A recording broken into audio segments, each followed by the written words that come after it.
The voice of women, the voice of women, 91.7.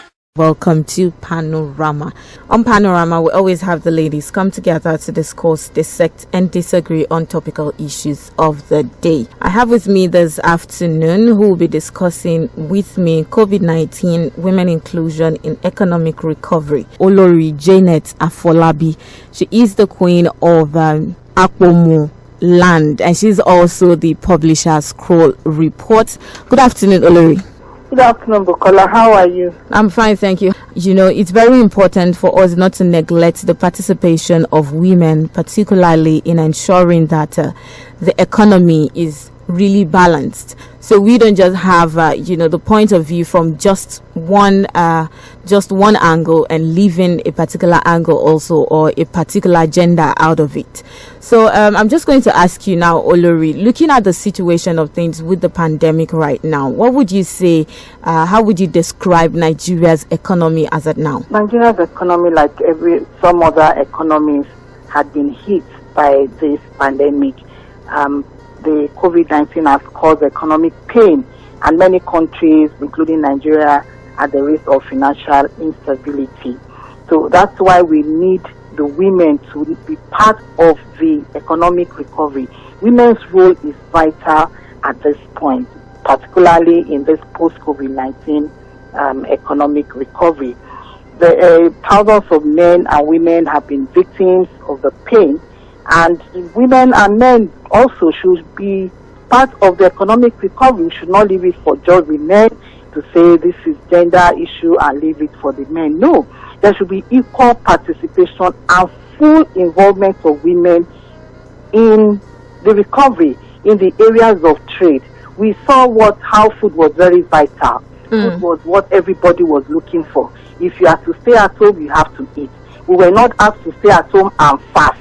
We asked to stay at home and feed, and that was why government was giving out palliatives for people who could not afford to feed, people who were depending on daily bread, like the laborers, like the taxi drivers. You know, lots of Nigerians depend on daily bread. They have to earn their money from the work that they do for that day, meaning that if they don't go out for that day, there is no bread for them, there is no money for them, because they are daily paid workers. So what I'm saying in essence is that we have seen all of that. So I'm encouraging women to be more involved in food production, in entrepreneurship. This is the time to empower rural women. This is the time for them to be involved in community-based projects for small businesses. This is the time to support women cooperatives. There are lots of women cooperatives right in the rural areas, in the marketplaces. They need to be supported beyond what they have. This is the time also to give women about 40% of employment. That's what I'm asking for. That women should be given 40% of employment in the workforce, because women constitute a large front line of workers. If you see where there are vacancies, you see that more women are coming out to look for jobs, and more women are even going into male-dominated areas like bricklaying. I've seen pictures, I've seen videos of female bricklayers. I was amazed. You know, I saw a recent video of a woman driving, all these heavy-duty trucks, and I was really very impressed. And she said she has been able to sustain her family doing that. Yes, I love to see women like that. You could see that their strength is from within and not from without. And I encourage them to keep on pushing and pushing, because, generally, women face multi-challenges that restrict their horizon. Situations like this, like conflict, like the current epidemic, has even worsened their conditions. We now have more female-headed households and families that are headed by women. These women struggle single-handedly for the survival of their children and their family. And COVID-19 has even put additional pressure to the former pressure that was on ground. So managing the household at this time, in the midst of scarcity, is like a task that they are finding difficult to accomplish. And that's why inclusion of women in the COVID-19 economic recovery is very important. Is investing in the family well-being, and that is the foundation of recovery. If you do not invest in women, if you do not include women in the process, if you do not integrate women in this economic recovery process, we will not achieve the goal. All right, thank you. Okay. Okay. I want to add that women, most of us, we are likely more than men to spend our income on the health and education of our children. So when you invest in women, economic stability is an investment and it will speed up the recovery. But if you don't include them, if you leave them out, that means we are not achieving any recovery. That means that there will still be loss of billions of dollars and naira, depending on the country we are talking about.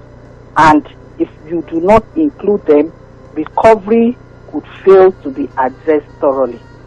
All right, thank you very much. Now, you're particular about carrying women along. Now, gender equity will play a very critical role in helping companies, come back faster and better post-COVID-19.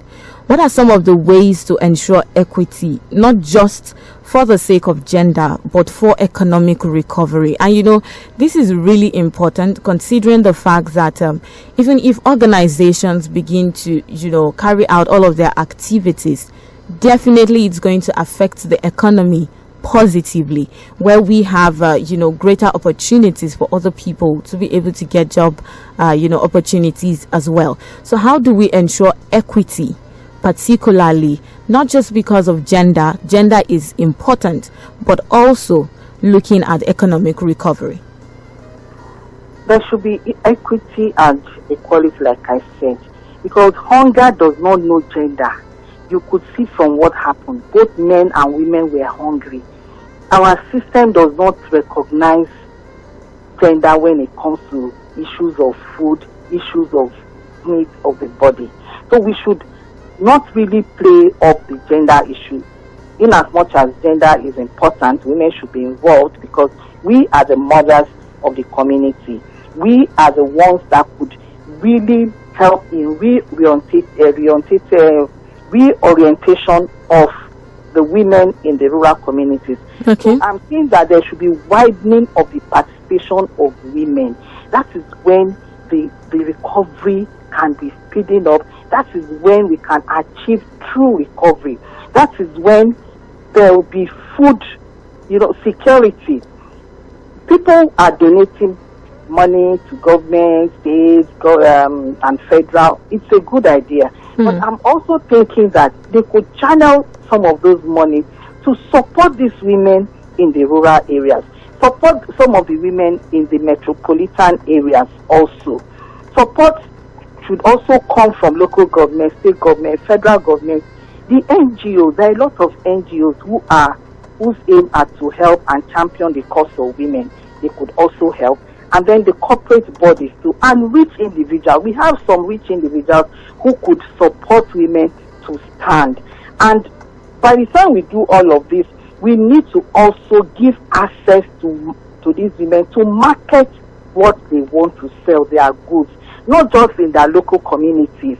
Like in my local community, we have a market that people from many towns around the place come every 3 days. Okay. We can expand that this market, women can take it even beyond our local market, take it to the national, take it to international markets, because there are some things that are extremely cheap in those markets. I was amazed. The pepper, for instance, that you buy in Lagos about 1,000 naira, if you go to that market, you get it for about 300, and you begin to wonder, why is it cheaper? How are they surviving, apparently? How are they surviving? Because they are targeting Lagos because they feel that it's a metropolitan city, people there. But the same amount is what they sell in that place for like 300 naira. So we need to encourage these women. We need to promote them, support them, give them that moral support that they need. But when you do that, you are increasing the economy of that community. You are increasing the economy of Nigeria, and you are increasing the economy, of everybody in that community. For instance, when we did the palliatives, everything that we bought, the rice, the beans, and gari, were locally sourced. We didn't go to any other town to buy. We made sure that everything were locally sourced. And that was like a mini economic boom for the traders, for the farmers of the community. So that's what I'm talking about. And women were targeted. That these women, some of them, they because we are in a polygamous family society, some of them have other, they are not the only wives. So meaning that sometimes they have to fend for their own children. So we targeted them to buy from them so that their children will live and survive the COVID situation. All right. Thank you very much. And it is still Panorama on Women Radio, WFM 91.7. And we have been discussing about the ensuring women inclusion in economic recovery and how do we ensure women involvement in economic recovery. And I still have with me Olori Janet Afolabi. She is the queen of Akpomo Land and also publisher Scroll Report. Yes, according to the ILO now, estimates that rural women comprise 1/4 of the world's population. And women also make up 41% of the world's agricultural labor force. And the ratio that raises to 49% of low-income countries. And I'm happy that you have in particular about, rural women, because they are one of the most affected during this pandemic. But I would want to say, what could be or what how important is the government's role in ensuring that rural women attention is paid to them?